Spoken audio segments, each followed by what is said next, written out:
श्रीमते सकलज्ञान साम्राज्य पदमीयुषे धर्मचक्र व्रते भर्त्रे नमः संसार भीमुषे। महानुभाव, भगवान महावीर स्वामी का संवत्सरण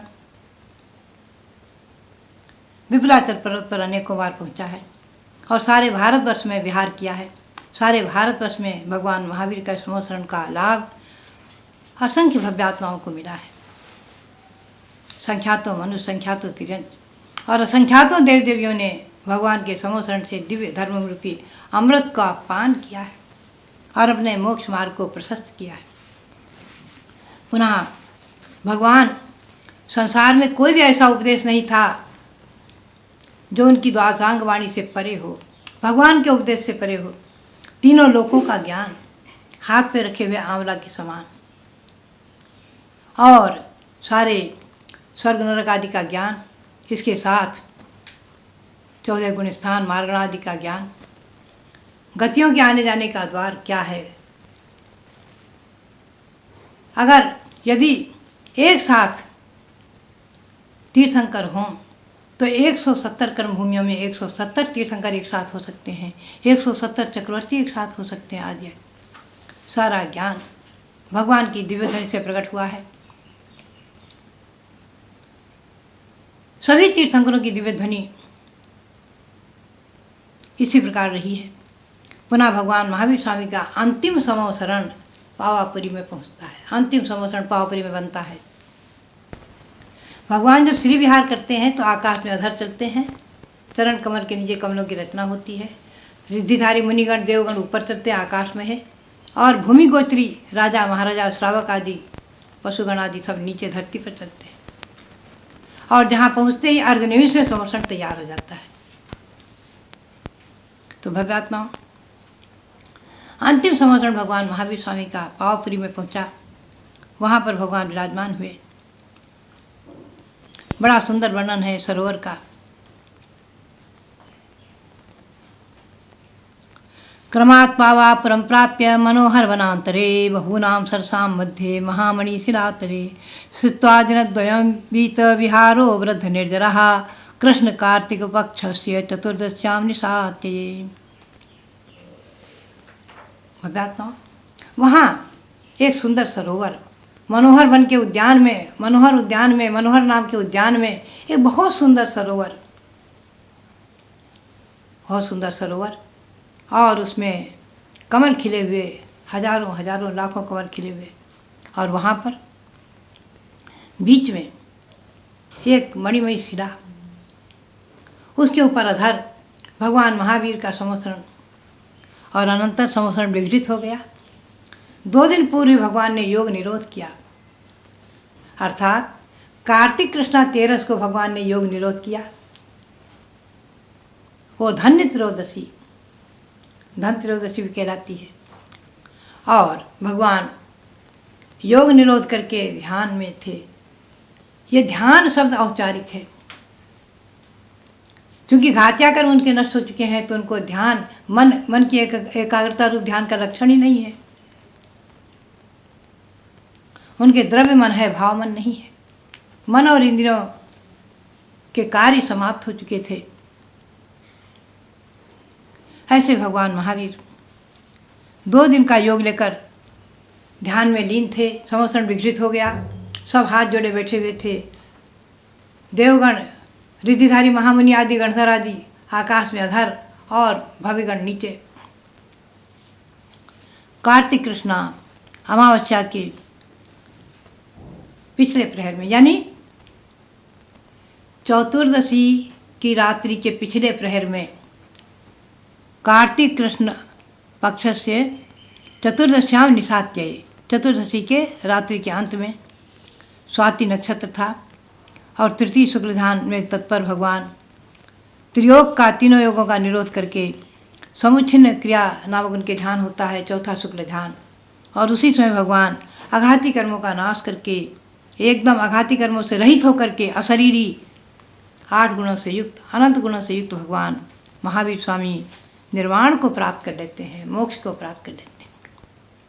मुनि सहस्रेणों 1000 मुनियों के साथ निर्वाण को प्राप्त करते हैं। भव्यात्माओं, उसी समय देवों के आसन कंपित हो गए। हालांकि तमाम सारे इंद्रगण वहीं उपस्थित थे, फिर भी मोक्ष पुरुषार्थ, अंतिम पुरुषार्थ को प्राप्त कर लिया भगवान महावीर ने। अनंत सौख्यकृत, तो सभी देवेंद्र आकर के उस समय भगवान के निर्वाण कल्याण का उत्सव मनाते हैं, पूजा करते हैं, भक्ति करते हैं। अग्नि कुमार देव अपने मुकुट से अग्नि निकाल करके और भगवान के शरीर का संस्कार करते हैं। चौकोन कुंड बनाते, उसका नाम है तीर्थंकर कुंड। चौकोन कुंड का नाम है तीर्थंकर कुंड। भव्यात्माओं, इस प्रकार से गंधमाला आदि द्रव्य और सुगंधित द्रव्य, चंदन आदि, अगुर लघु आदि द्रव्य से भगवान का शरीर का संस्कार होता है। तो गौतम स्वामी यहाँ कह रहे हैं, भगवान महावीर स्वामी ने जब निर्वाण प्राप्त किया, उस समय क्यों मंगल वेला, उस समय क्यों मंगल वेला देवों ने दीपमालिका से पावप्रिय नगरी को जगमगा दिया। ज्वलत प्रदीपालिकया प्रवर्धया सुरासुरहि दीपितया प्रदीप्तया तदासु पावा नगरी समन्ततः प्रदीपिताकाशतला प्रकाशते। ततस्तु लोकाः प्रतिवर्षमादरात् प्रसिद्ध दीपालिकयात्र भारते समुद्यता पूजयितुं जिनेश्वरं जिनेन्द्र निर्वाण विभूति भक्तिभाग। यह हरिवंश पुराण में पंक्ति आई है। हरिवंश पुराण सर्ग 66 में ये पंक्ति आई है। क्या कहते हैं आचार्य देव कि उस समय सुरासुरहि देवों ने अच्छी तरह से जो है खूब दीपमालिकाएं सजाईं और पावा नगरी को चारों तरफ से एकदम पावा नगरी का आकाश प्रकाशित हो उठा।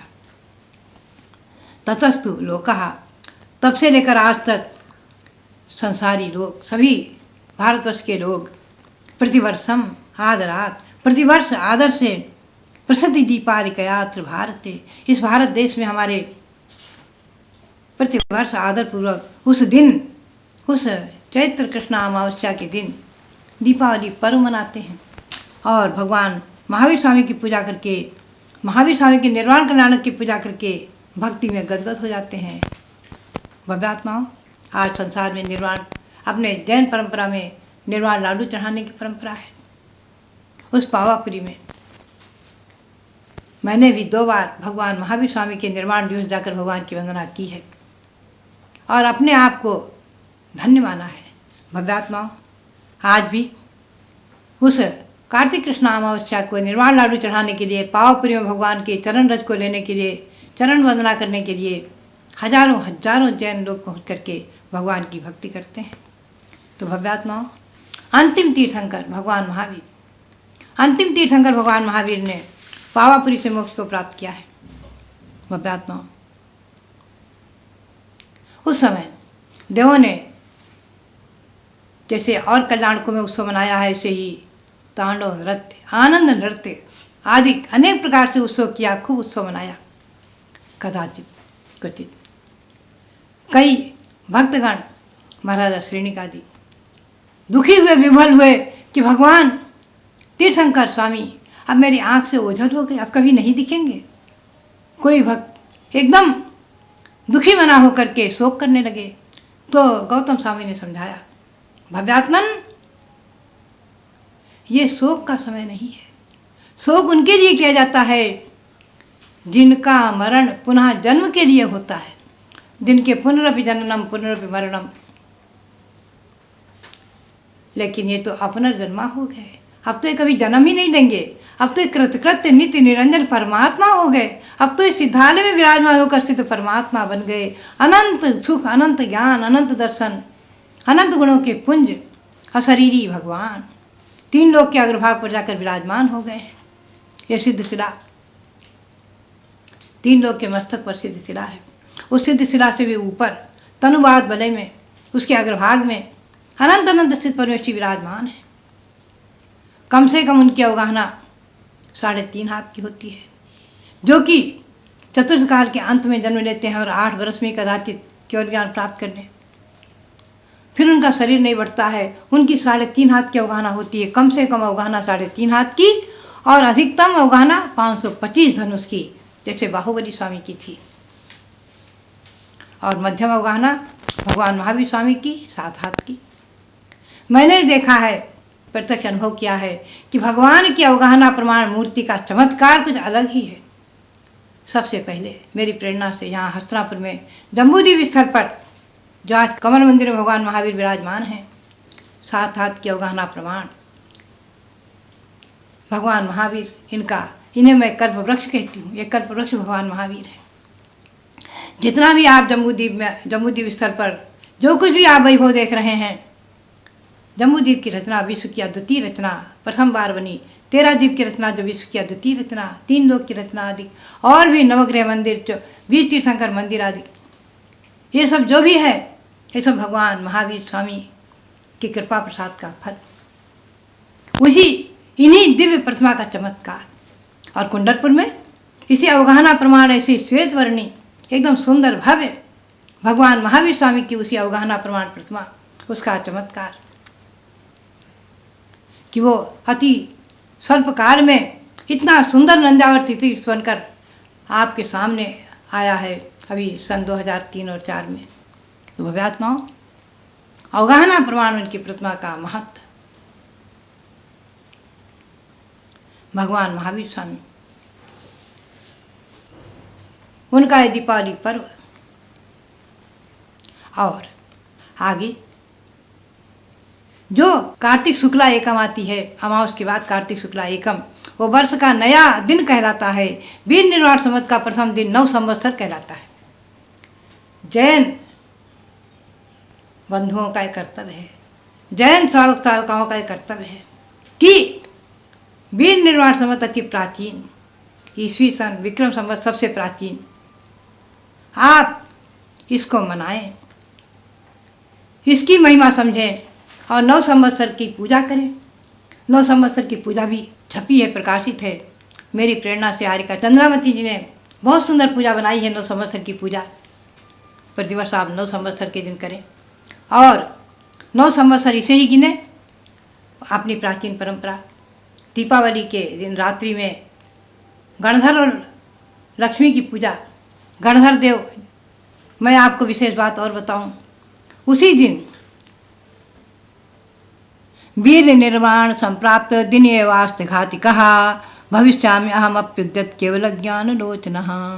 गौतम स्वामी कहते हैं कि हे राजा श्रेणिक सुनो, जिस दिन भगवान महावीर स्वामी को मोक्ष होगा उसी दिन मैं सायंकाल में अस्त घातिकः, घाती कर्मों का नाश कर दिव्य केवल ज्ञान प्राप्त कर लूँगा। उसी दिन शाम को भगवान जिस दिन मोक्ष गए, उसी दिन शाम को गौतम स्वामी को केवल ज्ञान प्राप्त हुआ है। इसीलिए केवल ज्ञान लक्ष्मी की पूजा उनकी गंधकुटी बन गई। केवल ज्ञान लक्ष्मी की पूजा और गणधर की पूजा, गणेश गणधर की पूजा की जाती है। और गणधर देव की पूजा और लक्ष्मी की पूजा करके, महावीर स्वामी की पूजा करके नए बसना आदि बनाए जाते हैं, नए रजिस्टर आदि बनाए जाते हैं। ये परंपरा पुरानी थी। आज लोग इसको भूलते जा रहे हैं, छोड़ते जा रहे हैं, लेकिन ध्यान रखना चाहिए। भव्यात्माओं, जब भगवान महावीर ने जिस दिन भगवान महावीर स्वामी ने जिस दिन मोक्ष प्राप्त किया, उस दिन गौतम स्वामी को केवल ज्ञान हुआ। और जब गौतम स्वामी ने जिस दिन मोक्ष प्राप्त किया है, गुनावा तीर्थ प्रसिद्ध है, वहीं पास में सुंदर जल मंदिर बना हुआ है। जिस दिन गौतम स्वामी ने मोक्ष प्राप्त किया, उसी दिन सुधर्माचार्य जो गणधर थे उनको केवल ज्ञान हो गया। और जब सुधर्माचार्य ने मोक्ष प्राप्त किया, उस दिन जम्बू स्वामी को केवल ज्ञान हो गया। इसीलिए जम्बू स्वामी अनुबद्ध केवली में जम्बू स्वामी अंतिम केवली माने गए हैं। अनुबद्ध यानी जिस दिन गणधर सुधर्माचार्य को मोक्ष हुआ, उसी दिन उनको केवल ज्ञान होना है। ये क्रम, इस क्रम में अनुबद्ध केवली जम्बू स्वामी हुए हैं। वैसे तो अंतिम केवली श्रीधर केवली माने गए हैं। भव्यात्मा, हम और आप इन्हें भगवान महावीर के शासन में चल रहे हैं। भगवान महावीर के वंशज हैं, संतान हैं। हमारा और आपका दायित्व है कि हम और आप इस भारतीय संस्कृति को, इस तीर्थंकर भगवान की संस्कृति को विस्तृत करें, विस्तार करें, इसका फैलाएं और जैन धर्म की प्रभावना करें, अहिंसा परमो धर्म की प्रभावना करें। विश्व में शांति होगी तो अहिंसा परमो धर्म से, और शांति और अहिंसा धर्म एक दूसरे के आपस में पूरक हैं। इसे भव्यात्माओं, भगवान महावीर स्वामी का ये जीवन चरित्र हमारे और आपके जीवन में हमारे और आपके मनोरथों को सफल करे, पूर्ण करे, और हम और आप वंदे तद्गुण लब्धये, उनके गुणों की प्राप्ति के लिए उनकी वंदना करते हुए प्रध्वस्त घाति कर्माणः केवल ज्ञान भास्कराः कुर्वन्तु जगतां शांति विषम